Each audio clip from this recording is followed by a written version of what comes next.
स्नेनिल्स art of teaching या चॅनलवरती आपल्या सर्वांचं स्वागत आहे. विद्यार्थी मित्रांनो, शिक्षक भरतीच्या संदर्भात पवित्र पोर्टलच्या माध्यमातून आपल्या सर्वांना माहिती आहे आपण रजिस्ट्रेशन केलेलं आहे आणि आपण वाट बघत आहात की जाहिरात कधी येतील, जाहिरात कधी येतील.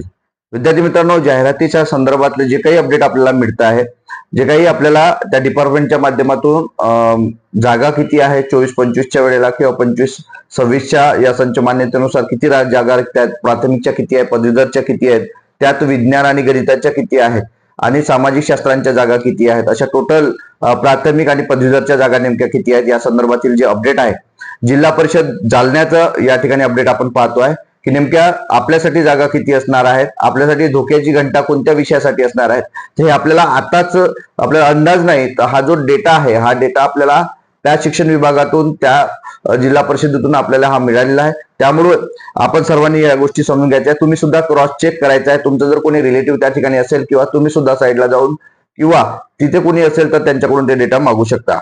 झेडपी जिल्हा परिषदच्या संदर्भातील डेटा आहे. मराठी माध्यमाकरिता संपूर्ण रिक्त ज्या जागा आहेत त्या रिक्त जागांचा आपण जर आकडा बघितला तर आपण 394 आकडा आपल्याला बघायला मिळतात. म्हणजे 394 जागेमध्ये जर आपण पाहतो म्हटलं तर हा मराठी माध्यमाचा सांगतोय तुम्हाला. तर प्राथमिक जे शिक्षक आहे 1ली ते 5वी यांचा जे आकडा आहे हा 171 जागांचा आकडा हा 1ली ते 5वीचा आकडा आपल्याला पाहायला मिळत आहे. नंतर विज्ञान आणि गणित शिक्षक आहे. या विज्ञान आणि गणित शिक्षकांचा सर्वाधिक संधी या ठिकाणी आहे.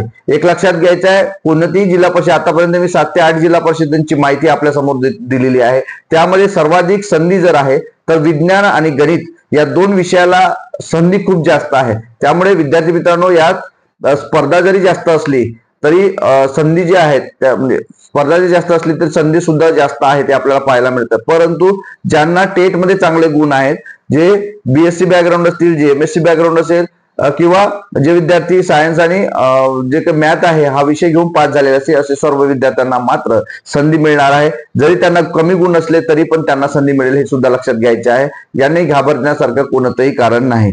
नंतर उर्दू माध्यमांचा जर आपण विचार केला की उर्दू माध्यमाचा सुद्धा 45 जागा या ठिकाणी रिक्त आहे प्राथमिकच्या. मग उर्दू माध्यमामध्ये जर भाषाचा विषय, त्यांचा भाषा विषय जर आपण पकडलं तर त्याच्या सुद्धा जास्त जागा आपल्याला पाहायला मिळतात. म्हणजे उर्दू माध्यमाच्या 45 जागा, परंतु मराठी माध्यमाच्या तुलनेत 45 म्हणजे उर्दू माध्यमाच्या जागा मात्र आपल्याला कमी पाहायला मिळतात. आणि आपल्याला माहिती आहे की उर्दू माध्यमाच्या जागा म्हणजे शाळा सुद्धा काय आहेत, कमी आहेत त्या ठिकाणी. म्हणून 45 जागा या उर्दू माध्यमाच्या जागा आहेत. नंतर प्राथमिक सर्वाधिक गरज कोणत्या शिक्षकांची या ठिकाणी आहे, तर प्राथमिक शिक्षकांची गरज ही 231 ची या ठिकाणी गरज आहे असं या ठिकाणी स्पष्ट सांगितलेलं आहे. गरज म्हणजे काय, तर त्या ठिकाणी जी काही आपल्याला रिक्त जागा आहेत, मंजूर पद, कार्यरत पद आणि यावरून आपल्याला रिक्त पद आपल्याला दिसत आहे. तर हे जे दिसत आहे 231 ची या ठिकाणी मागणी आहे, म्हणजे आपल्याला गरज आहे असं दिसत आहे. आणि पदवीधर जे शिक्षक आहेत, पदवीधर शिक्षकांची सुद्धा 208 शिक्षकांची या ठिकाणी गरज आहे, या ठिकाणी आपल्याला स्पष्ट दिसत आहे.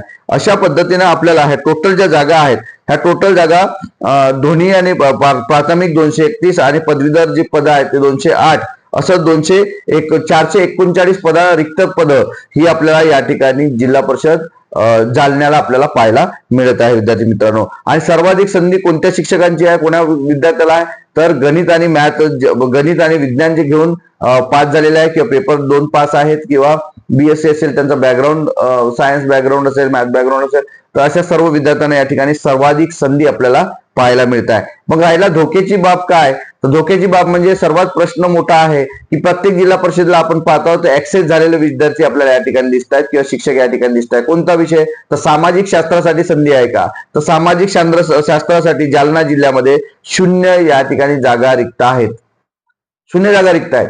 त्यामुळं या ठिकाणी यासाठी सामाजिक शास्त्र ज्या विद्यार्थ्यांचं असेल त्यांच्यासाठी धोक्याची घंटा आपल्याला पाहायला मिळत आहे. प्रत्येक ठिकाणी कुठे ना कुठेतरी आपल्याला सामाजिक शास्त्राचे विद्यार्थी मात्र कमी पाहायला मिळतात. आणि कमी म्हणजे जास्त विद्यार्थी आहेत परंतु जागा मात्र कमी पाहायला मिळतात. त्यामुळे विद्यार्थ्यांना मात्र या ठिकाणी संधी मात्र कमी आहे हे आपल्याला पाहायला मिळते. मग यामध्ये स्पर्धा सुद्धा जास्त आहे. ज्यांना जास्त गुण आहे अशा विद्यार्थ्यांना थोडेफार कुठे ना कुठेतरी ज्या ठिकाणी जागा आहे सामाजिक शास्त्राच्या त्याच ठिकाणी त्यांना संधी मिळणार आहे. कारण सामाजिक शास्त्र जगामध्ये एक्सेस सुद्धा आपल्याला जास्त अतिरिक्त शिक्षक जे आहेत ते सुद्धा जास्त पाहायला मिळते. परंतु गणित आणि विज्ञान हे 2 सब्जेक्टचे जागा ज्या आहेत ह्या पदवीधर शिक्षकांमध्ये प्रत्येक जिल्हा परिषदला जागा आहेत आणि जास्तीत जास्त जागा आहेत. कारण यामध्ये खूप जागा आपल्याला शिल्लक पाहायला मिळत आहे. त्यामुळे आपल्याला ही संधी जी आहे, ही संधी सर्वात मोठी संधी उपलब्ध आहे. जालना जिल्ह्यातील जे विद्यार्थी असतील, जवळपासचे जे जिल्ह्यातले विद्यार्थी असेल, तर त्यांनी हा जो आकडा आहे 439चा, हा आकडा आपल्यासाठी अत्यंत महत्वाचा आकडा आहे आणि या जागा आपल्यासाठी रिक्त आहेत. विद्यार्थी मित्रांनो, आपल्याला हा व्हिडिओ, ही माहिती आपल्याला कशी वाटली नक्की कमेंट बॉक्समध्ये कळवा. अशाच अपडेट करता माझ्या या चॅनलला मात्र सबस्क्राईब करा. धन्यवाद.